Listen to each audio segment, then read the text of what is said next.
Do you want to speak English easily every day? Let's learn present simple in a fun way. Present simple is used for habits, routines, and facts. It's very easy. I eat breakfast every morning. He drinks coffee at 9 a.m.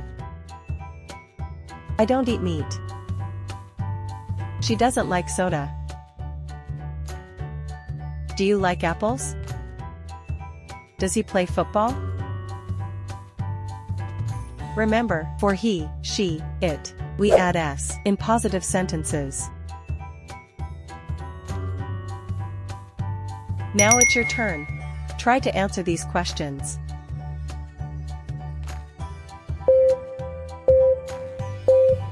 The answer is, I eat lunch at noon.